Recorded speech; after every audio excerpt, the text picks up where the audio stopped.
अमरावतीपासून आता पुलगाव वर्धेपर्यंत मोठ्या वेगानं पसरलेला आहे.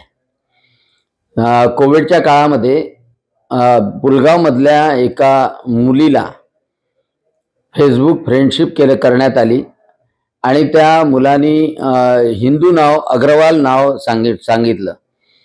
अग्रवाल त्यांनी स्वतःचं आधार कार्ड सुद्धा दाखवलं आणि त्याच्यासोबतच कपाळाला गंध, रुद्राक्षाची माळ आणि असं करत करत तिच्या घरापर्यंत तो पोहोचला.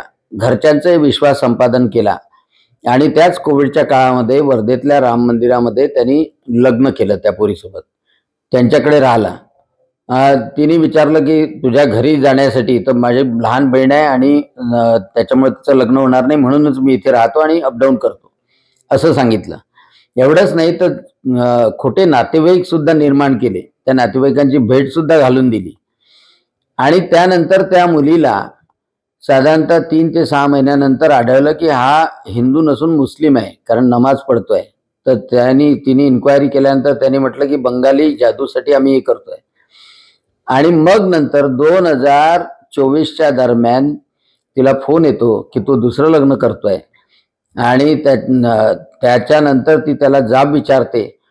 तर तिला तो मारहाण करतो, कोयत्यानी मारहाण करतो, मुस्लिम धर्मात परिवर्तन कर हे सांगतो. अमरावतीला तिला नेतो, हॉटेलमध्ये ठेवतो, तिथेही मारहाण करतो. या सगळ्या पिरियडमध्ये ही मुलगी वारंवार पोलीस स्टेशनमध्ये जाते, एसपींकडे सुद्धा गेली.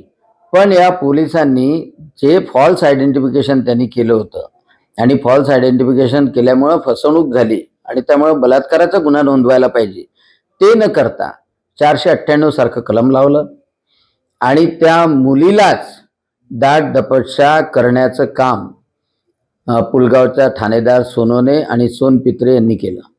एसपींनी कॉग्निजन्स घेतलं, परंतु एसपींनी कॉग्निजन्स घेतल्यानंतर सुद्धा शेवटपर्यंत त्या ठाणेदारांनी दाद दिली नाही. शेवटी ती अमरावतीला काल माझ्याकडे आल्यानंतर संपूर्ण प्रकरण तपासल्यानंतर मी एसपींना फोन लावला आणि त्यांना वारंवार सांगितलं की हे फॉल्स आयडेंटिफिकेशनमध्ये आहे, हा गंभीर गुन्हा आहे, बलात्काराचा गुन्हा दाखल केला पाहिजे, 420चा गुन्हा दाखल केला पाहिजे. आणि आज इथे आलो.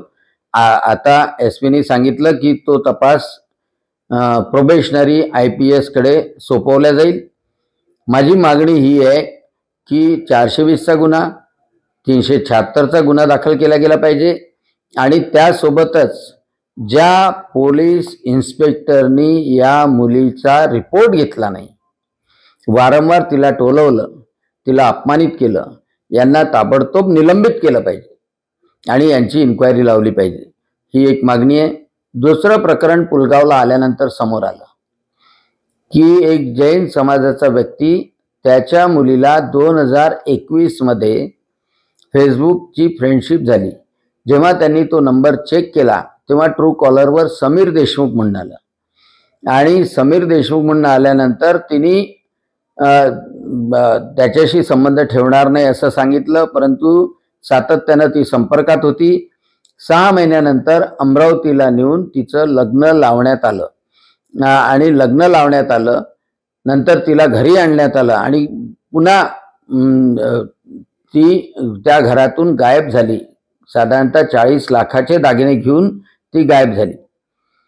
त्यानंतर त्या कुटुंबाला ती मुलगी दिसलीच नाही आणि वारंवार तिचा बाप, तिची आई, ती आहे सध्या इथेच, ते वारंवार पोलीस स्टेशनमध्ये गेल्यानंतर मुलगी हरवली अशी तक्रार द्या, ती मुलगी पळून गेली किंवा त्या मुलासोबत, त्या सलीम सोबत गेली अशी तक्रार देऊ नका.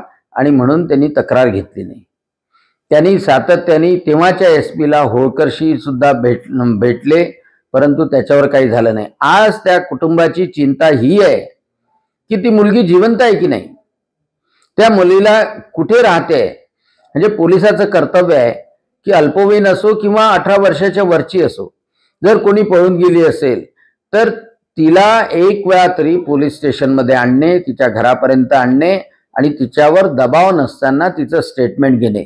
पण ते करण्यासाठी सुद्धा पुलगावची पूर्ण पोलीस यंत्रणा नाकामी राहिली आणि म्हणून एसपींना विनंती केली की या प्रकरणाचा सुद्धा छडा लावावा. ती पोरगी कुठे आहे हे सुद्धा आईवडिलांना माहीत असण्याचा अधिकार आहे आणि ज्या शेळके नावाच्या पीआयनी जे कर्तव्य बजावलं नाही त्याला सुद्धा निलंबित करून, जिथे कुठे असेल निलंबित करून त्याच्यावर सुद्धा कारवाई करण्यात यावी.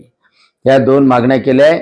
आता काही हिंगणघाटच्या 7 अल्पवयीन मुली 3 दिवसापासून त्या लापता आहे, परंतु त्यांचाही तपास लागला नाही आणि त्यामुळे हे लव्ह जिहादचं जाळं मोठ्या प्रमाणात, म्हणजे हिंदूचा वेश घालून, रुद्राक्षाची माळ घालून, गंध लावून प्रभू श्रीरामचंद्राच्या शोभायात्रेमध्ये तो हिंदू नावाने वावरला, सगळं पुलगाव सांगताय.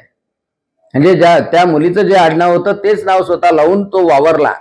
म्हणजे एवढ्यापर्यंत हे जाळं, हे कटकारस्थान पोचलेलं आहे आणि त्यामुळं पोलिसाचा सेन्सिटिव्हनेस वाढणं अतिशय आवश्यक आहे.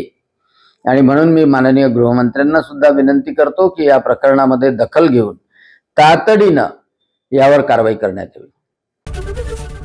एबीपी माझा, उघडा डोळे बघा नीट.